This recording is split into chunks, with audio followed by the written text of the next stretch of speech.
اے اللہ اسلام کو عزت دے دے، میرے عمر کو کلمہ پڑھنے کی توفیق عطا فرما دے۔ اور کیسے دعا مانگی؟ او یار حضرت عمر کی تو اس فضیلت کا کوئی جواب نہیں دے سکتا۔ میرے رسول پاک علیہ السلام سب کے لیے ہی دعا مانگتے ہیں نا، حضور کی دعا عام ہے، لیکن مصطفیٰ کریم نے کعبے کا غلاف تھام لیا اور غلاف کعبہ کو حضور نے سینے سے لپٹایا اور سینے سے چمٹا کے کہا اے اللہ میں نے تو کبھی سوال ہی زیادہ نہیں کیے، میں کرنے آیا ہوں، مجھے عمر دے دے، عمر دے دے۔ حضور نے مانگ کے لیا۔ اور پھر جب جس کو حضور مانگے اللہ سے کہ حضرت عمر رضی اللہ تعالیٰ عنہ کا آج یوم شہادت ہے، میرا تو دل کرتا تھا کہ فجر سے باتیں شروع ہوں اور سارا دن ہی عمر کی باتیں ہوتی رہیں، سارا دن جناب عمر کی باتیں، سارا دن، اس لیے کہ ذکر جناب عمر کا ہوگا پر راضی اللہ کے رسول ہوں گے صلی اللہ تو جاگ کے بیٹھے، خوش ہو کے بیٹھے۔ ہمارے ہاں منایا ہی نہیں جاتا، بابے اللہ کی تا ساؤن بھادروں اسو کتا تے منڈے جنوری فروری، تو اسلامی سال بھی گیا اور وہ تاریخیں بھی ساری گئیں۔ یکم محرم امت مسلمہ کے لیے بہت بڑا دن ہے، بہت بڑا دن، یہ شہادت ہے حضرت عمر فاروق کی رضی اللہ تعالی عنہ۔ یہاں چھوٹی چھوٹی باتوں پہ گورنمنٹ چھٹی کرتی پھرتی ہے، چھوٹی چھوٹی باتوں، الیکشن ہو گیا تو چھٹی، فلاں جگہ پہ تھوڑا سا کسی نے خبر دے دی کہ کوئی پریشانی ہے تو چھٹی، فلاں جگہ یہ ہو گیا تو چھٹی، یہاں تک کہ فلاں وزیر صاحب فلاں علاقے میں آئیں گے تو سارے علاقے کو چھٹی۔ اور اب تو اس سے بڑا حال ہونے لگا ہے، اگر جن لوگوں کی سندھ میں حکومت ہے ان کے لیڈر کا دن آیا تو اس دن چھٹی، اور جن کی پنجاب میں حکومت ہے ان کا دن آیا تو چھٹی۔ ہمارا مطالبہ ہے حکومت پاکستان سے، اگر سر اٹھا کے جینا چاہتے ہو تو یکم محرم کو چھٹی کیا کرو، اگر سر اٹھا کے جینا چاہتے ہو تو یکم محرم کو چھٹی کرو جناب عمر کے دن، اور ملت کے جوانوں کو بتاؤ کہ اگر عزت کی زندگی جینا چاہتے ہو تو اس طرح جیو جس طرح فاروق اعظم جی کے گئے ہیں، عزت اور وقار کی زندگی۔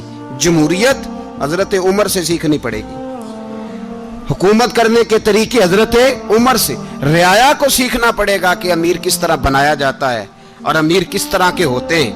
یہاں لوگ ہمیں یورپ کی مثالیں دیتے ہیں، لوگ یہاں ہمیں آ کر کے امریکہ کی مثالیں، انہیں کیا پتا حکومت کیا ہوتی ہے؟ وہ کہتے ہیں جی وہ سائیکل پہ جاتا ہے ان کا حکمران۔ میں نے کہا وہ سائیکل پہ جاتا ہے؟ میرے عمر فاروق مدینے سے مکے گئے تھے تو پیدل ہی حج کرنے چلے گئے، پیدل ہی۔ اور جناب عمر فاروق رضی اللہ تعالیٰ عنہ عید کی نماز پڑھانے گئے، عید کی نماز عمر خطبہ عید دینے گئے۔ اور اس زمانے میں کون سا غریب ہے جو ننگے پاؤں جاتا ہو؟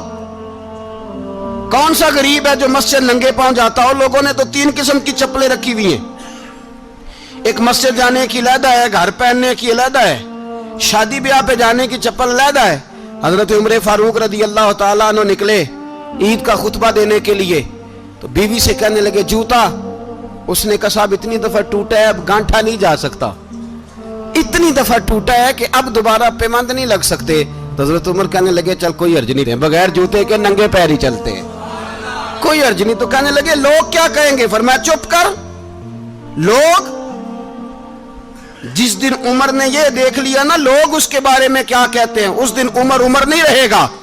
تو کہا پھر آپ کا نظریہ کیا ہے؟ فرمایا میرا نظریہ یہ ہے کہ رب رسول میرے بارے میں کیا کہتے ہیں، لوگوں کا کیا ہے؟ لوگ کل کسی کے بارے میں کچھ کہتے ہیں اور پرسوں کچھ کہتے ہیں، میرا نظریہ یہ ہے کہ رب رسول میرے بارے میں ننگے پیر عمر جا رہے ہیں۔ کون جی؟ میں بڑا ماڑا۔ اچھا جناب کیا غربت ہے؟ 10 قسم کے جوڑے لٹکے ہوئے ہیں کمرے میں اور پہننے کی فرصت نہیں، سویرے کیا پہننا ہے شام کیا پہننا ہے، 15 سوٹ کٹھے استری ہو کے لانڈری والا بھیج رہا ہے، اور تو غریب ہے، تو بہت بڑا غریب ہے۔ اس لیے کہ غربت پیسوں کی وجہ سے نہیں ہوتی، غربت تو دل کی ہوتی ہے۔ تو واقعی بڑا غریب ہے اور تو غریب ہی رہے گا۔ امیر تو عمر فاروق تھے جو ننگے پاؤں چلے گئے عید کی نماز پڑھانے، تو رستے میں جو ملا کہنے لگا عمر جوتا تو پہن لو۔ فرمایا تمہیں عمر کا جوتا نہ پہننے کا نقص تو نظر آیا ہے، کوئی حرج نہیں، اگر عمر کو کبھی بتانا ہوا تو وہ والا نقص بتانا جو عمر کی سیرت میں پیدا ہو۔